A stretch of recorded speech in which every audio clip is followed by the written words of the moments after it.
Welcome to the True Grime Stories podcast, where in every episode, we'll unravel a new mystery of cleaning business transformation from a grimy mess to a great success. Join me, your host, Jeannie Henderson, as together we dig up cleaning business secrets that you've been dying to know. Hello, my cleaning business friends. Jeannie Henderson here, your host of True Grime Stories. And I am geeked about our guest today. I have Katherine Banks in the house, and she is the founder and owner of Best Day House Cleaning. I love hearing cleaning business names. They make me happy. I love that one. And that's in Geneva, Illinois. And she's just been in the cleaning business just about 2 years, not even really fully serving customers for 2 years. She started in 2023. But the thing that I love about her story is that this is not her first rodeo, as so to speak. She's had other careers before this. So we'll dive into that a little bit today. But one of them was interior design, which I think is a great lead in for the residential cleaning industry. She's been in business for a long time, but looking for something more scalable, she landed on the residential cleaning industry. And I'm so glad that she did and that we've gotten to know each other over the last couple of years. And so she has really been working on building a great business with a great reputation in her community and loves being also, or wants to become, the best place to work, which that's near and dear to my heart too. So glad to have you, Katherine. Thank you for joining us today. Thank you for having me. I'm super excited. Yeah, this is going to be a great conversation. So before we got started today, Katherine and I were kind of talking about her history, and I love it because there are many different ways that people come into the residential cleaning industry. And I love our community because we're so diverse. Like, we just come from all different walks of lives and backgrounds and things like that. But yours is pretty unique in this, second, third career transitions that you've made over the last few years. So take me back to before you got started and what kind of led to you getting started and starting your cleaning business. Yeah, I mean, I'll try not to go too far back, but I was an interior designer for 19 years. I was always in the commercial space. I ended up working in hospitals, doing construction planning and design and management the last 7 years of my corporate career, but I just never loved it. It was never my passion. I was always artistic as a kid, and I think my mom was trying to guide me into something that was going to be safe and stable, which that's what ended up happening. But again, I was just never happy. And in my soul, I felt like a total sellout. Oh my goodness. Yeah, hospitals really probably don't give you a great place to express your creative nature. Yeah. No, it's very, very corporate, very political, in terms of people trying to climb that ladder. I loved working for a hospital in terms of the team environment. And I always felt like I was part of something bigger. I really did love that. But I just never felt like I was doing what my soul was telling me to do. So at 40, I went back to school to do hair, went to cosmetology school. That was interesting. And I did, follow through on all of my goals with that. I wanted to own my own salon suite, have my own business. What it really came down to was I really wanted to be my own boss. And I did that, and I was successful. I met all the goals that I had for myself in that industry. But How long were you doing that? I did that for 7 years. Oh, wow. Okay. Yeah. And I was on my own for about half of that time. I did have a mentor. You have to have a mentor no matter what you're doing. It's my belief. So I did have a mentor who taught me everything. And then I went out on my own.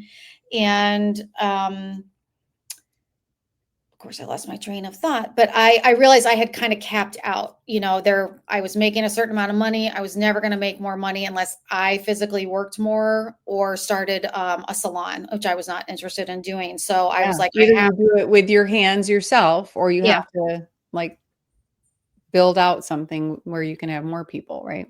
Exactly. And I was, at that time I was late 40s, and I'm like, I'm not getting any younger. I don't really want to be on my feet more than I already am. So I knew I needed to find what was going to be next. I knew I had at least 20 more years of working. And so I had to find something else. And this was, right around, the ends of COVID, and, everyone was starting to work remotely. I really wanted to be able to do something that I could do remotely, that I could scale. Mm-hmm. And I have a friend in this industry who I talked to about how it was working for her, and it just checked all these boxes of everything I was looking for. I was not scared to make a change because I had already done that before. Right. I'd already jumped off that cliff once and survived. And so I knew, the worst that's going to happen is it's not going to work, or I'm going to fail. And you know what? You just start over again. Right. Yeah. And, Katherine and I have talked many times, and you really, I mean, in 2 years, you've accomplished, in less than 2 years, accomplished a tremendous amount in the cleaning industry. Many people never make it to the level that you're at right now. How many people are on your team? How many cleaning technicians? As of today, we have 8, but I did just hire 3. Wow. So Awesome. per my coaching calls from you, we're Gotta going to get be overstaffed. overhired. Yeah, Yeah. Yeah. overstaffed. Yeah, which is Oh, fine. that's so good. Well, that's great news too. I'm really excited to hear that after the last time that we talked. So that's Yeah. good. And that, so to go from zero in 2023 to now, sprouting 11 technicians, but, hopefully, 8 to 10 technicians Mhm.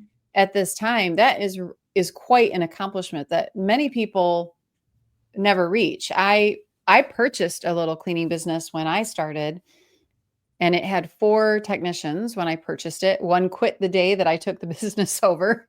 So I had to step into that seat. But I mean, that business had been existing for 14 years and had never exceeded 5 or 6 technicians. Wow.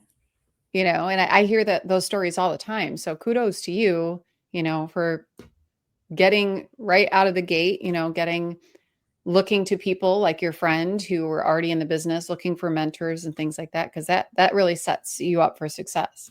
Mm-hmm. Yes. But as we know, it's not always easy, right? No, it has not always. No, I would not. I'm not. Never thought it would be easy. My goal is to be more of an absentee owner. I've got like a 5-year goal for myself where I can be a little more in the background. But Mm-hmm. no, it is. I'm sure Faith Tate, Mm-hmm. Yeah. and when I first started with clients, I don't know. I think I texted her and just said, "Oh my gosh, like every day it's something." And she said, "That's what this is. It's every day there's a problem that you have to fix." I think about that all the time. There's every day it's just, fixing problems, answering questions, dealing with whatever's coming up that day, and trying to create systems around it to make next time go a little bit smoother. Mm-hmm. But yeah, I mean, it's been a lot. I've really dedicated myself to this. I work really hard. I think a lot about different books I've read, coaches I've had, experiences I've had, and, whatever mantra of the day there is that gets me through. That's what I use to just say, okay, got to keep going. And it's one step at a time, one day at a time. And you'll see the growth if you just stick with it and work hard. Well, there's a lot in all that you just said right there. I can't unpack it all, but the first thing that really jumped out at me of what you said was, where you want to go. Mm-hmm. You know Yes. where you want to be 5 years from now. And so you have that point out in the future that you are moving in that direction. And so many of us, and I am so guilty of this, just blow with the wind. Where is it taking us? And, if you don't have a plan of where to go, you're going to for sure get there because, right? Yeah. But if you really truly want to make a difference in the industry and really grow your business, you do have to have a plan, like to decide where you want to be, several years from now. So I'd like to dig into that a little bit more later. But also, you mentioned, you invest in yourself. You read, you have like a sense, you have friends around you, sources of inspiration. Mhm. Like, oh my gosh, some of these days they can really beat you up. And if you don't have that, like you have to have something to center you and kind of bring you back. I like to think about business like a game, and people love gaming, as you can see by everyone on the airplane playing like whatever that game is with the little exploding candy or whatever, Candy Yeah, Crush I was or addicted to that for a little bit. yeah, right? If you love Yeah, games, this is great because it's like a puzzle every day, you know? correct. Mhm. It is a It puzzle is. every day. You get better at it as you go if you apply what you learn. And that's the secret to success is just like finding those small wins every day, and they just kind of build on each other over time. And all of a sudden, here you are, and you have this big business with, over 10 employees, which is really cool. So Thank you. congratulations. Thank you. So thinking about, those challenges though that we run into in our business, and this is true grime stories. So we like to dig into the grime a little bit here. What Okay. is something that you've run into, it could be recent or it could be early on in your business that you really had to figure out how to overcome it? What was a grime scene that you experienced at one point where you just really felt challenged? I mean, I feel like it's been happening the past 2 months. We've just really had a very big staffing problem where we've had people leave with no notice. We've had someone out with an injury, and trying to replace people has been very challenging. We are very picky with who we hire. As Um, you should be. right. I mean, like Debbie says, hire slow, fire fast. I am not always good at the firing fast part, but but I Most of us aren't. right. We say it But all the time, but it's really hard to live it, yeah. right? And I do. I mean, I've followed a lot of advice from other CBF people like Amy, who, I pretty much follow her hiring protocol to a T. We, do a group interview, then we do, well, first we do a phone interview, then a group interview, then a one-on-one interview, background check, reference check. I mean, I take my time with people to make sure they're serious. And there's certain parameters, again, things I've learned from Debbie of what to look for in people. But that's been our biggest challenge lately. I am having a hard time seeing a rhyme and reason as to who works out and who doesn't. That is Yeah. something that I feel like is still under investigation. And, Yeah. but You we're, could probably create like a big flow chart of that. yeah. I mean, so I do like my new salesperson who's not doing a lot of selling right now because we don't have a lot of room. So she's helping me with interviewing. She's Great. helping me with create a master spreadsheet that tracks someone from the first interview all the way to an exit interview. So we can start to try to track why people are leaving or what people work out and what stuck out about them. And Mhm. so we have all that data. I Yeah. wasn't really tracking that data, but now we're starting to really track all of that as well so that we can look back in a year from now and see who worked out, who didn't, what rhyme and reason is there to that. Mhm. Well, in talking to cleaning business owners, and I know you experience this too, this is the issue, right? We're managing people, the Mm-hmm. people business, and all we sell are their hours, right? Yeah. That's our product, right? And so we're dependent on it. We don't have a business if we don't have the people, and it's a challenge. So in this process, as you've been going through this, and I'm sure this isn't the first time you bumped into this problem, there's probably been other humps that you've had to get over in staffing up till this point. um, what's one thing that you have found that when you get in that situation where you're struggling to hire, what's a solution that has worked for you, or a system or a process? Well, I think one thing, you can't be afraid to spend money. Um, I learned that when I was doing hair, being a first time real business owner, you have to spend money to make money. So, and I'm a very frugal person. So I try to spend as little as I can on Indeed. But now I'm like, you know what? We just have to open it up. We got to take as many applications as we can because, we're just finding that when we hire 3 people, one shows up. Yeah. Yeah, this whole I just had an extended conversation about ghosting with one of my best friends who's been in sales all of her life, and she's like, "What is this ghosting thing?" Yeah. We just don't understand it from our generation, like, my No, I mother would have mean, killed me if she knew I did something like that, you know, so yeah, and my hard to mom was in understand. HR. I call her my HR director because whenever I have a question about, what to do in a situation, I call my HR director, my mom, for advice on what she's experienced. I love that. Yeah. I Yeah, she think was in most of us should do that more often, you know? oh, yeah, she was in the casino industry, so believe me, she's got a lot of stories. Oh, So I bet. and a That's lot of different, hiring all kinds of different skill levels too, so she mhm. kinda has seen it all. But yeah, I mean, I She could think probably write a book that would help oh, all of yeah, us. Yeah, good, yeah. yeah. She got some So, good stories. yeah, so you run into these issues, but you found and I love this, what you mentioned, because it's so critical, and I don't want to gloss over it, because this is a point that I believe many people miss, is the investment piece, Mhm. right? That we can't get everything for free. I mean, you get what you pay for. Didn't mom say that too, right? Yeah.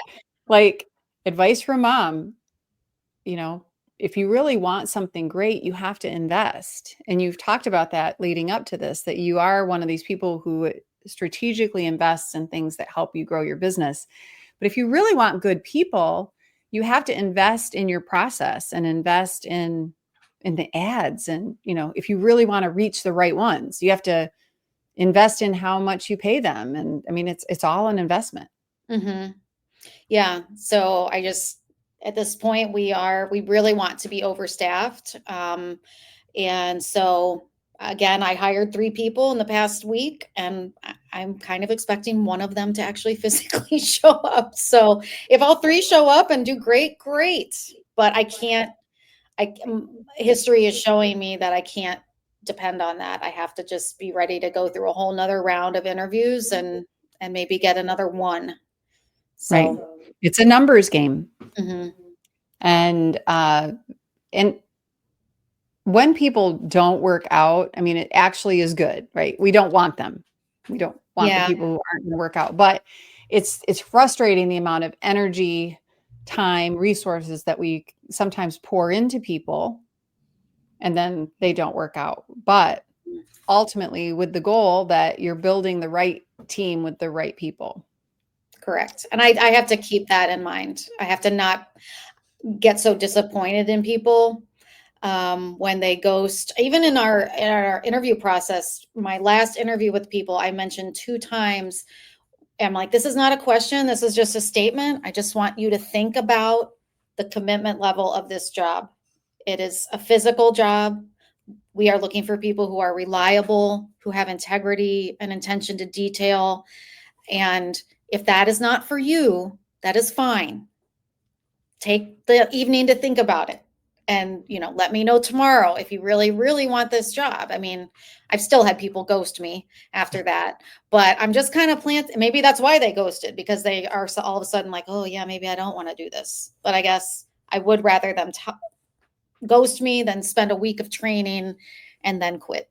I love that strategy, though. You're basically like scaring them I know. but to filter them, right? To filter out the ones who really aren't serious, Hmm.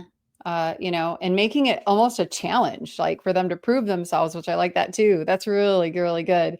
Well, I Yeah. love what we've uncovered Yeah. so far in our investigation today, but I don't want to jump back into this. But first, let's take a quick little break and hear about cleaning business fundamentals, which is where you and I met. Hmm. So let's watch this and we'll be right back. Okay. Is your cleaning business a grime story? There's no need to stay stuck in the muck, because you're not alone.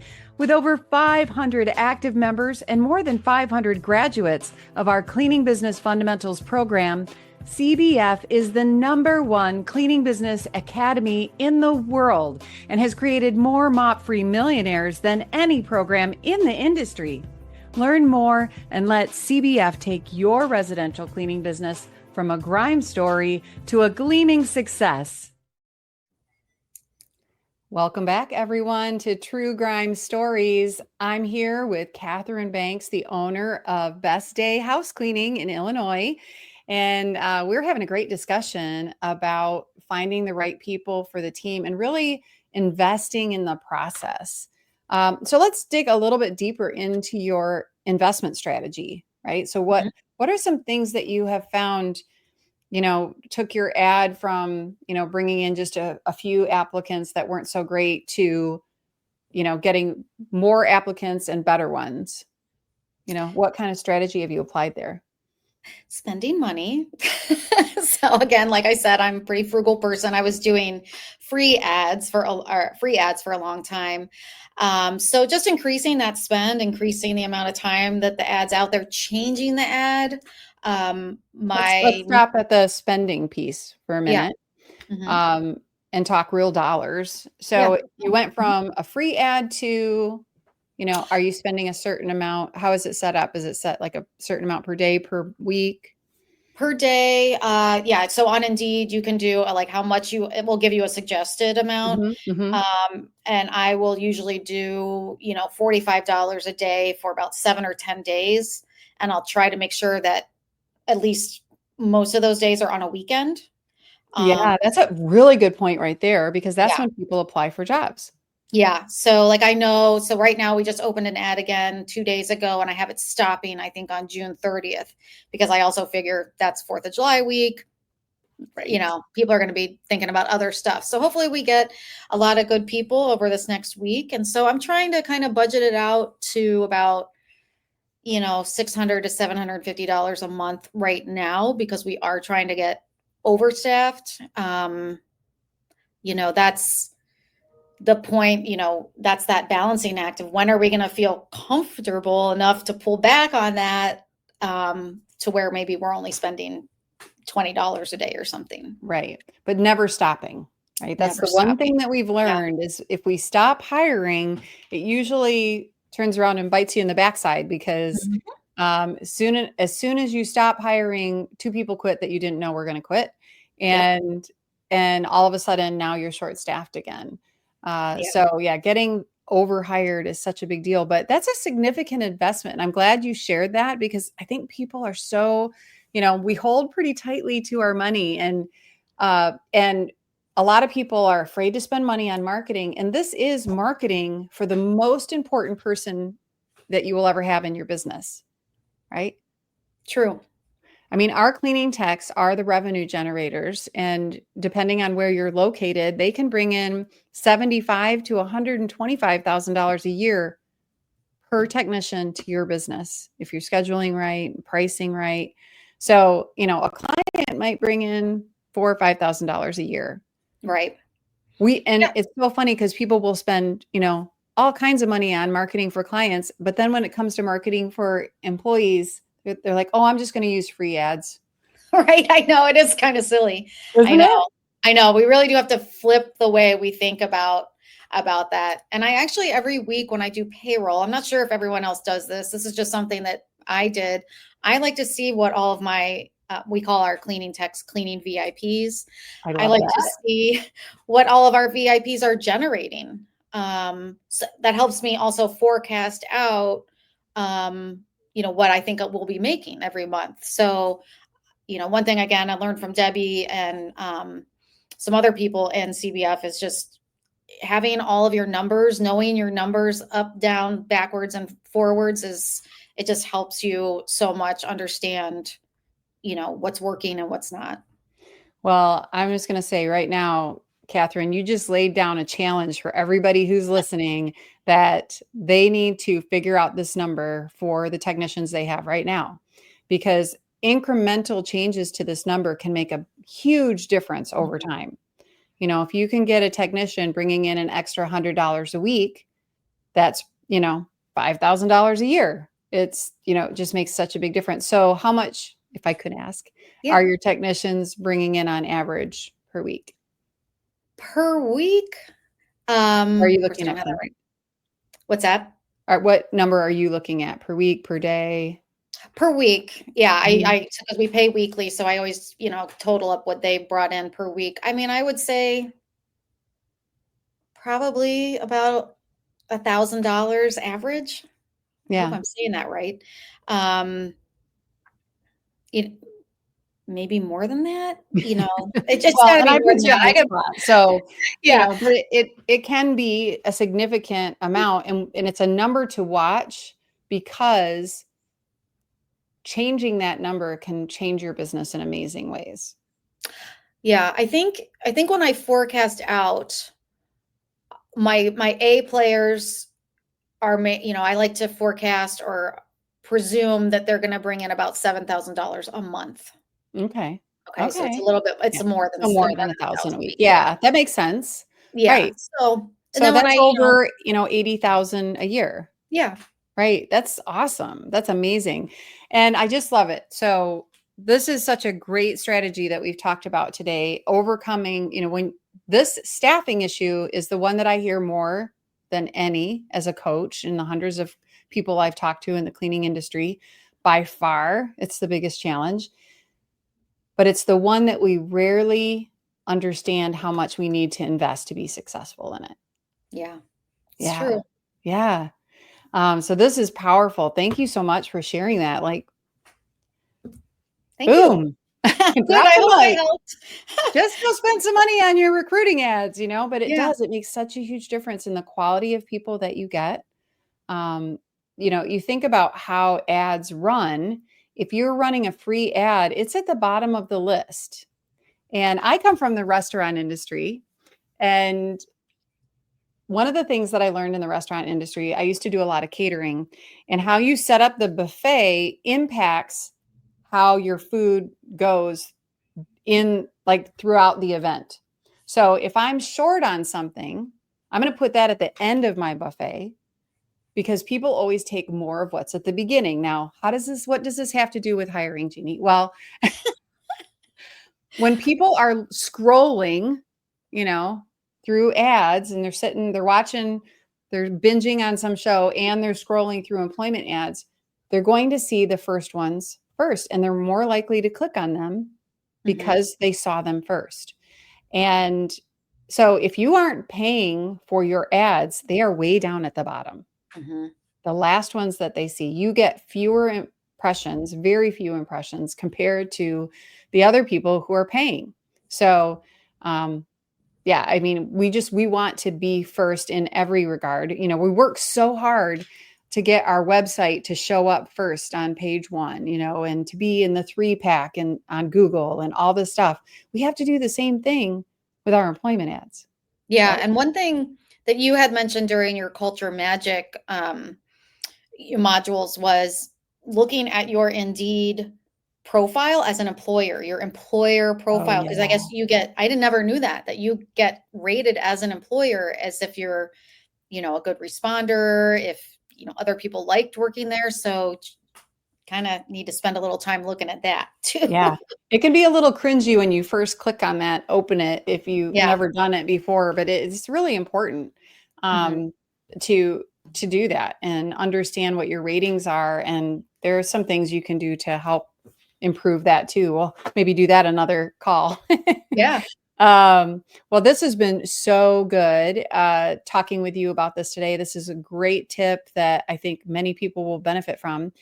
And you've just scratched the surface on what you're going to accomplish in the cleaning Thanks, industry. Jeannie. You are a powerhouse with what you've accomplished so far, and I know you're going to reach your 5-year goal, because you have said it and you've claimed it.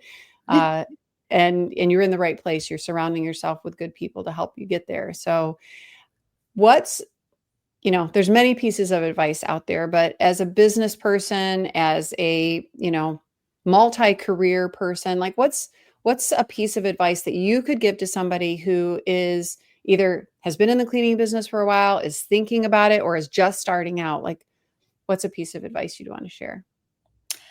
Something I think about or hadn't thought about in a while that popped into my brain, middle of the night kind of thing was another book I had read when I went back to school for cosmetology was Jen Sincero's You Are a Badass.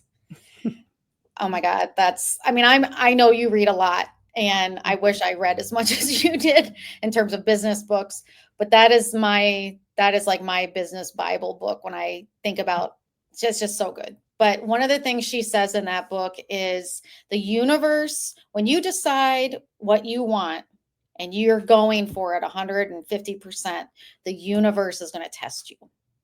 The universe is going to throw you challenges and you're not going to realize that's what's happening. But, like I said, I woke up at 2:00 in the morning and I was like, oh, the universe is testing me. That's what's been happening these past 2 months with all these staffing things. It's like the universe is testing me to see if I really, really want this. How serious are you, Katherine? Yeah. And then right. I'm sure we all have days where we're just like, you know what, forget it. This is too hard. It's too hard. But I'm like, no, the universe is testing to see if this is what I really want. Am I going to rise to this challenge? And you know what? I am. I'm not gonna let, a bad day here or, ruin my dream of being this, business owner, creating this great business, a great place to work, and one day being fairly absentee. Right. Yes. Just got to keep get there. You will get there. Well, yeah. I love that, that thought process and that quote, because, I was just thinking about something similar this morning. I was working out and the instructor said something like every win that you've ever had was on the other side of something that you were afraid of, fear or a challenge that you were up against, and the only way you can achieve wins is to be doing these scary things and facing these challenges. Every successful entrepreneur has to do them. It's like, we're just constantly running a race with hurdles that we're jumping over all the time. Totally. Yeah. Yeah. Oh, that's so good. And it's good to realize that it's, the length of time of the challenge does vary, but we get over them. We get through them because we keep moving forward, Yeah. Yeah. Oh, so good. Thank you for sharing that. Well, this has been a great conversation. I've loved it. And I know a lot of our listeners are going to love it. So thank you, Katherine. Thank you so much for being here with me today. Thank you, Jeannie. I loved it. I appreciate it. Yeah, and I appreciate you. Thank you. Oh, yeah. It's been a pleasure working with you and watching you grow. It's such a joy. And I just want to invite everyone who's listening today, if this was helpful to you, I would love to hear about it. And if you want to know more about this amazing program, Cleaning Business Fundamentals, we talk about here all the time, I would love to talk with you about that. You can set up a free call. Just click on the link in the show notes. Make sure you download, share, and subscribe to True Grime Stories. Don't miss an episode. We come out every Tuesday. And we'll see you next time on True Grime Stories. Thanks, everybody. That's a wrap on today's episode of True Grime Stories. Thanks for joining us as we investigate the dirty and dangerous world of cleaning business success. Don't forget to subscribe, share, and download so you never miss a single mystery. Check out our show notes for links and more information from today's episode, and you can learn more about our sponsor, Cleaning Business Fundamentals. See you here next time as we solve another grime story.